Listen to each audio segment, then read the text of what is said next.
안녕하세요. 에이림입니다. 이번 영상에서는 제 블로그에 있던 글 중에 가장 조회수가 높은 글을 영상화하였습니다. 오늘의 주제는 바로 주성분 분석과 차원 축소 기법입니다. 간단하게 예를 들어 설명을 드리자면 우리는 내일 가상화폐의 가격이 오를지 떨어질지를 맞춰야 하는 상황입니다. 잘 생각을 해보면 가상화폐의 가격은 다른 가상화폐의 시세가 떨어지면 올라가고 반대로 다른 가상화폐의 시세가 올라가면 비트코인의 가격이 떨어지는 이상한 현상을 보셨을 겁니다. 이유는 잘 모르겠지만요. 그럼 어떠한 가상화폐가 시세에 영향을 미쳤을까요?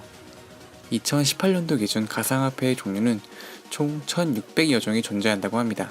그럼 우리는 이 모든 화폐의 시세를 변수화하여 비트코인의 가격을 예측해야 할까요? 가능은 할 수도 있겠지만 과연 정확한 예측이 가능할지는 미지수입니다. 이런 수많은 변수들이 존재하는 상황 속에서 변수를 줄이고 동시에 성능을 올려주는 기법이 바로 차원 축소와 주성분 분석입니다.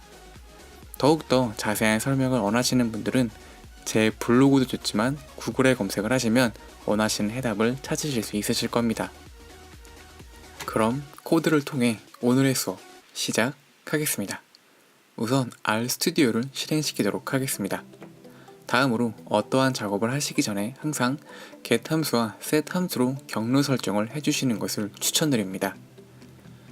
경로 설정을 완료하셨다면 오늘 수업에서 사용할 데이터를 불러오도록 하겠습니다. 오늘의 데이터는 바로 가상화폐 9종류에 대한 가격 데이터이며 당일 마감 가격 기준 1년간의 데이터입니다. 추가로 전날 대비 가격 상승 여부에 대한 데이터도 0과 1 값으로 기록해 놓았습니다. 우리는 오늘 수업에서 이 데이터를 가지고 8개의 독립변수를 2개의 독립변수로 축소시키는 방법을 살펴보도록 하겠습니다. 다시 코드로 돌아와 우리가 저장한 데이터를 자세하게 살펴보도록 하겠습니다. 데이터를 살펴보는 코드는 총 5가지로 헤드 함수, 테일 함수, dim 함수, str 함수, summary 함수로 구성되어 있습니다. 이 간단한 함수의 결과값으로도 충분한 분석이 이루어질 수도 있습니다. 그만큼 중요한 함수니까 꼭 모두 실행시켜서 결과값들을 살펴보시기를 부탁드리겠습니다. 우리의 데이터를 간략하게 살펴보면 총 364개의 데이터와 10가지의 변수로 업 앤 다운 변수를 제외하고 모두 연속형 데이터를 가지고 있는 것을 확인할 수 있습니다. 다음은 결측치를 확인하는 순서입니다. 우리가 가지고 있는 데이터에 결측값이 있다면 분석이 원활하게 진행되지 않고 엉뚱한 결과를 도출할 수도 있습니다. 그래서 우리는 두 줄의 코드로 결측치를 확인해 보도록 하겠습니다. 확인 결과 우리의 데이터는 결측값이 없지만 만약 여러분이 다른 데이터로 진행을 하시다가 결측값을 찾으셨다면 결측치를 어떻게 하실지를 충분히 고민하신 후에 아래 코드로 결측치를 대체해 주시면 되겠습니다. 다음으로 변수들 간의 상관관계를 살펴보도록 하겠습니다. 기존의 변수들을 축소시키는 기법이니만큼 변수들 간의 상관관계가 중요하다고 볼 수 있습니다. 그래서 우리는 cor 함수를 통해 변수들 간의 상관관계를 살펴보도록 하겠습니다. 다른 변수들은 괜찮은 값을 보여주고 있지만 이 바이낸스 코인 같은 경우에는 다른 변수들과의 상관계수가 조금 낮은 것을 확인할 수 있습니다. 그렇기에 우리는 저 변수를 위의 코드를 통해 제거한 후에 진행을 하도록 하겠습니다. 이제 주성분 분석을 위한 코드를 진행하겠습니다. 함수는 위와 같은 함수를 사용하며 첫 번째 옵션은 데이터의 범위를 입력해줍니다. 다음 옵션 값은 true 값으로 설정을 하여 값을 표준화 시켜주도록 하시면 되겠습니다.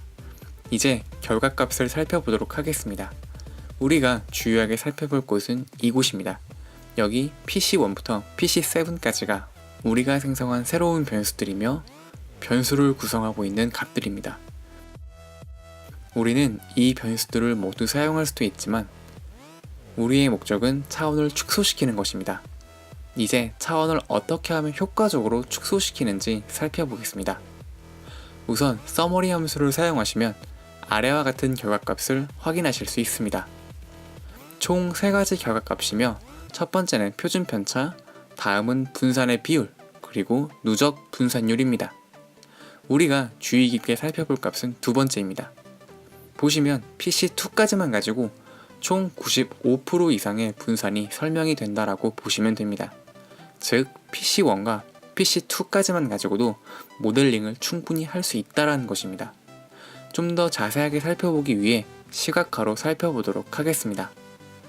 코드는 두 가지로 플롯 함수와 스크립트 플롯 함수를 활용하겠습니다. 결과값들을 보시면 모두 두 개까지가 최적의 개수라고 알려주고 있습니다. 마지막으로 앞에서 구한 변수를 구성하는 값들을 통해 새로운 주성분 변수의 값을 계산해 보도록 하겠습니다. 계산식은 아래 코드에서 살펴볼 수 있습니다. 원래의 데이터와 앞에서 구한 구성 요소의 값들을 행렬곱을 통해 구하시면 됩니다. 행렬곱을 위해 smatrix 함수를 활용하였습니다. 이제 우리가 만든 변수와 실제 결과 변수를 cbind 함수와 sDataFrame 함수를 통해 하나의 데이터 프레임으로 만들어 보도록 하겠습니다. 이제 우리가 새롭게 만든 데이터와 기존의 데이터를 비교해서 살펴보면 확실히 정교화된 것을 확인할 수 있으며 우리는 다수의 변수를 사용하기보다는 PC1과 PC2 변수만을 사용하여 모델링을 실시할 수 있도록 차원 축소와 주성분 분석을 진행해 보았습니다. 최근 다양한 변수를 구할 수 있는 방법이 많아지면서 좀 더 많은 변수를 찾기 위한 노력을 많이 기울이고 있습니다. 하지만 변수가 많은 것보다는 조금 더 효과적인 변수를 사용하시는 것이 모델링을 하는 데 있어서 더 높은 성능을 발휘할 것입니다. 이때 필요한 방법이 바로 오늘 배운 차원 축소 그리고 주성분 분석입니다. 오늘의 수업은 여기까지입니다. 영상이 끝나고 나서 편안한 음악과 함께 끊김없이 코딩을 하는 영상이 이어집니다. 오늘 수업을 마무리하시면서 편안하게 영상을 감상해 주시는 것도 좋을 듯 싶습니다. 감사합니다. 지금까지 에이림이었습니다.